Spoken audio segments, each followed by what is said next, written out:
리얼리티 트랜서핑 제2권 제19장 슬라이드. 욕망은 왜 이루어지지 않으며 꿈은 왜 실현되지 않을까? 원하는 것을 현실로 만들기 위해서는 주문하는 방법을 알아야 한다. 이 장부터는 당신의 주문이 현실이 되게 하는 방법에 관한 실질적이고 구체적인 충고가 주어질 것이다.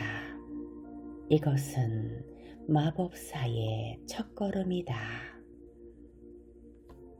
당신은 최고의 것을 모두 가질 자격이 있다. 환영. 트랜서핑은 상상의 산물인 환영을 매우 조심스럽게 해석한다. 사람들이 환영이라 부르는 것에는 꿈, 환각, 현실의 부적절한 인식, 그리고 마지막으로 현실 그 자체에 이르기까지 여러 가지가 있다.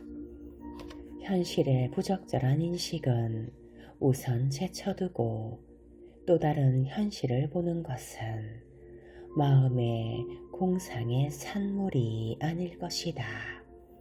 대략적으로 말해 꿈이나 환각은 영혼이 가능태 공간에서 하는 여행의 형태들일 뿐이다. 현실을 환영처럼 인식하는 것은 상상의 산물이 아니라 물질 현실로 나타나지 않은 섹터를 자각하는 것이다. 마지막으로 이 세계는 환영이 아니다. 자신이 자각하는 것이 모두 환영일 뿐이라고 주장하는 사람은 자기 중심적인 생각에 빠져 있는 것이다. 그런데 대체 인간은 왜 존재하는 모든 것을 이해하고 설명할 수 있다고 감히 주장하는 것일까?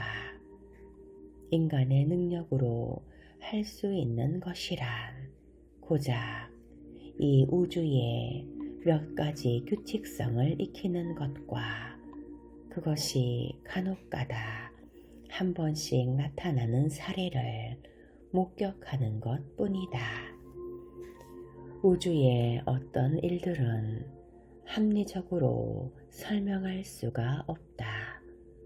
한편으로 인간은 그런 자신의 무능함을 시인하면서 자신이 본 것이 모두 환영이라고 말한다. 하지만 그러면서도 그 환영은 마음이 상상해내거나 합성해낸 것이라고 말함으로써 금방 마음의 능력을 부풀려 자랑한다.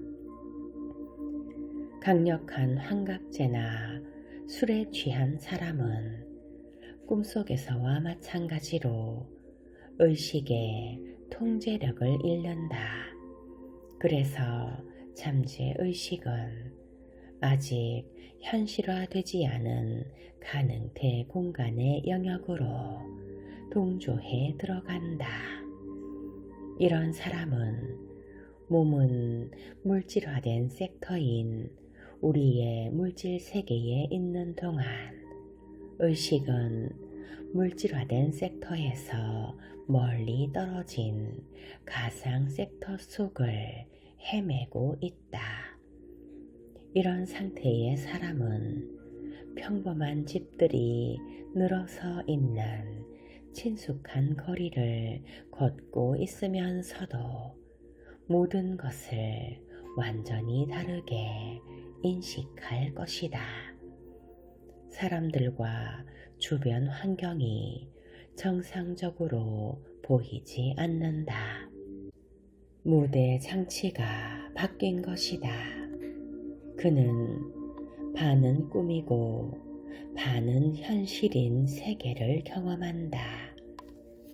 정신 이상자들도 바로 이런 식으로 몸은 물질화된 섹터에 머물면서 의식은 물질화되지 않은 다른 섹터를 경험하는 것이다.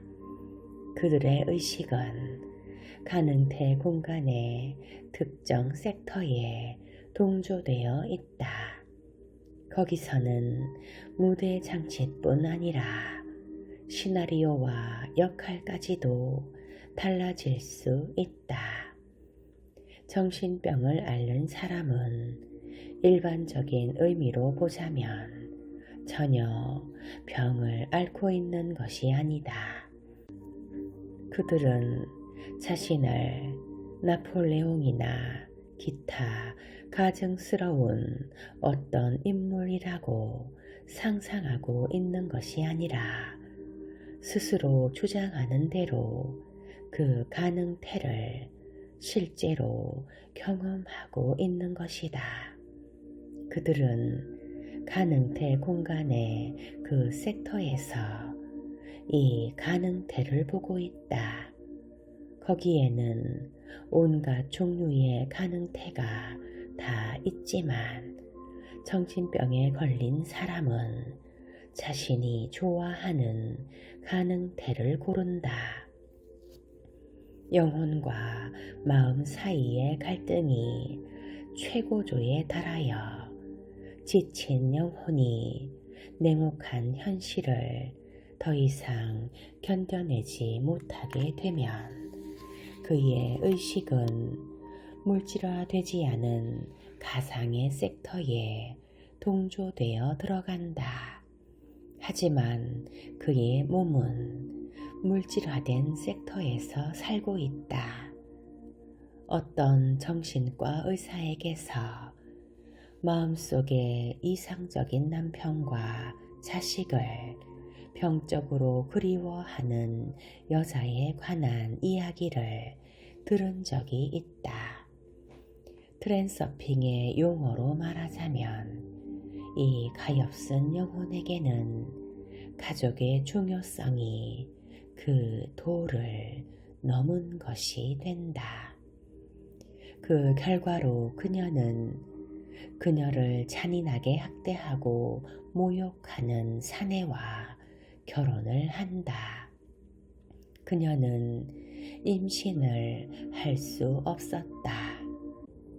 현실의 생활이 견딜 수 없어지자 그녀는 곧장 정신병원에 입원했다.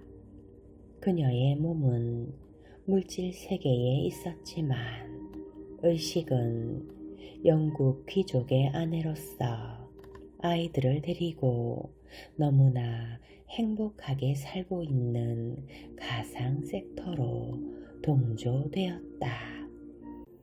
다른 사람들이 보기에 그녀는 우리의 세계에서 살고 있었지만 그녀의 의식은 가상 섹터에 동조되어 있었다.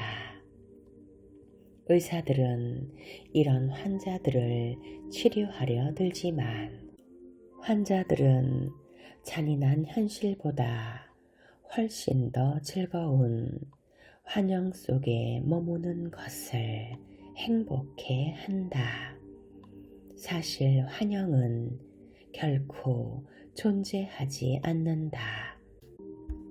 그것은 물질화되지 않은 섹터일 뿐이지만 실제하고 물질화된 섹터만큼 생생하고 현실적이다.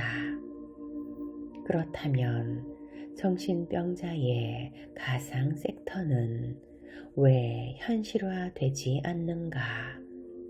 앞서도 말했듯이 가능태가 현실화되는 것은 영혼과 마음의 완전한 일치 속에서 생각에 의해 에너지가 변조될 때만 일어난다. 물론 정신 이상의 경우 이런 일치가 일어나지 않는다. 혹은 물질화된 섹터와 가상 섹터 사이의 거리가 너무나 동떨어져 있어 그것이 현실화되려면 너무나 많은 에너지가 요구된다. 예컨대 우리 시대에 새로운 나폴레옹이 출현한다는 것은 너무나 기이한 사건이라서 그것이 가능한 가능태 흐름으로부터 한참 동떨어진 채 남아있는 것이다. 또 어쩌면 정신병자의 가상 섹터가 왜 현실화되지 않는지에 대해서는 우리가 모르는 다른 이유들이 있는지도 모른다. 사람은 또 다른 현실을 볼 수 있을 뿐만 아니라 현실을 왜곡시켜 경험할 수도 있다.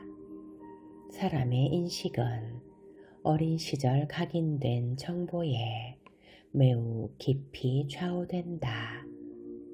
두 새끼 고양이에 대한 다음에 유명한 실험이 좋은 본보기가 될 것이다.